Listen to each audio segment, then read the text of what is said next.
Sveikučiai! Šiandien kepam labai skanius antienos burgerius.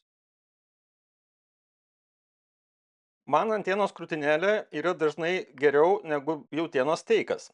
Ir dažniausiai ją kepu tiesiog ant odos, ant paviršiaus kažkokio, ketaus pavyzdžiui, bet šį kartą nutariau padaryti burgerius. Ir tam reikia nuimti nuo krūtinėlių odą, o iš krūtinėlių mėsos tiesiog pasidaryti faršą.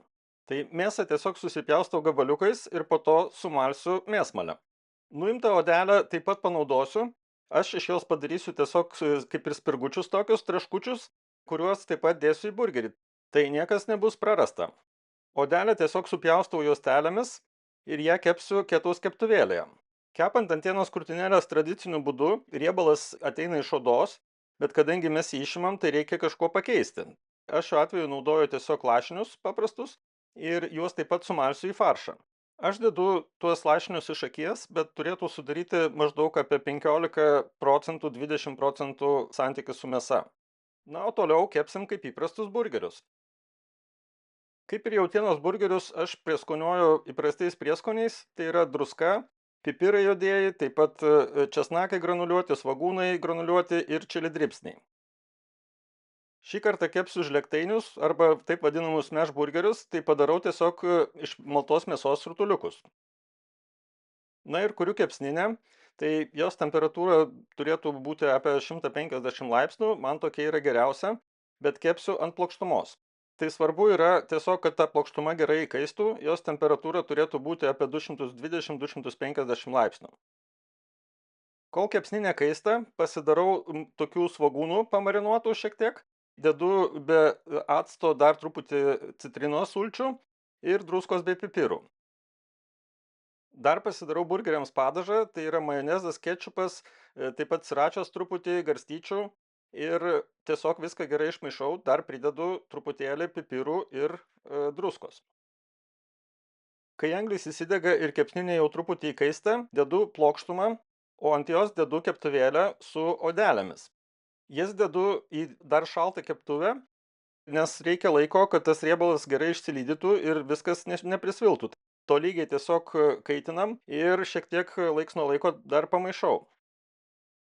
Galima į tos spirgus dar papildomai įdėti ir druskos, ir pipirų. Kai riebalai jau išsilydo ir pasidaro tokie kaip ir spirgučiai, baigiu kepti, turėsiu ir riebalų dar papildomai, ant kurių galima paskui kažką kepti, ir kartu tų spirgučių. Tai pirmiausia, ką darau, tai tiesiog apkepu burgerio bandeles, vietoj sviesto naudoju būtent tuos taukus anties ir tai yra papildomas skonis. Tai labai rekomenduoju. Plokštuma dar nėra iki galo įkaitusi, bet jau galima kepti bandeles. Tai tiesiog apie 220 laipsnių dar yra, bet kaitinsiu ir toliau, kad būtų apie 250. Dedu vėlgi šiek tiek anties taukų. Bandeles tiesiog gerai prispaudžiu, kad jos truputį apskrustų ir įgautų papildomai dar gero skonio. Viskas vyksta gana greitai, tai reikia tiesiog porą minučių ir pasižiūrėti, kad būtų truputį paskrudę. O per tą laiką plokštuma pasiekė jau aukštesnę temperatūrą. Toliau ant plokštumos dedu rutuliukus, galima vieną dėti arba galima šiuo atveju dedu du ir juos tiesiog gerai suspaudžiu. Tai labai praverčia popierius kepimo, kuris neleidžia prilipti prie mentelės ir reikia pakankamai tvirtos mentelės. Tada kepu tiesiog ant vienos pusės, kol šiek tiek paskrunda, apverčiu ir kepu ant kitos pusės. Kadangi paplotėliai yra iš antienos mėsos, tai jų labai nekankinu, daugiau pakepčiau, jeigu būtų jautienos, bet dedu sūrį, tada dar kitą pusę šiek tiek irgi apkepu. Kol sūris apsilydo, tai apačia yra irgi paskrudusi ir galima jau nuimti mėsą. Toks burgerių kepimo būdas suteikia papildomai traškę plutelę paplotėliams ir specifinį tokį skonį. Tikrai įdomu pabandyti ir tą darau taip pat ir su jautienos burgeriais. Na ir toliau galima jau burgerį surinkti.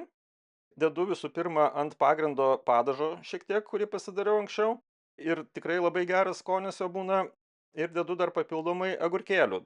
Galit dėti tai, kas jums patinka, man toks derinys atrodo geras. Toliau dedu 2 mėsos paplotėlius su sūriu ir ant jų pamarinuotus šiek tiek svogūnus. o ant svogūnų dedu dar papildomai tuos spirgučius, kuriuos pasidarėm iš odelės, tai suteikia papildomai traškumo ir dar papildomai skonio.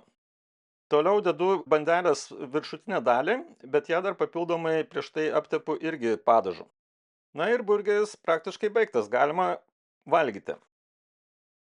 Gavosi tikrai labai geras rezultatas ir nesvarbu, kad sugadinau antienos krūtinėles, kurias galima buvo iškepti tiesiog paprastai, bet tikrai išskirtinio skonio burgeris ir labai rekomenduoju pabandyti tokį variantą, labai skanu. Gal tik kitą kartą dėčiau į burgerį po vieną paplotėlį, nes labai nepatogu valgyti. Skanaus ir iki kito karto.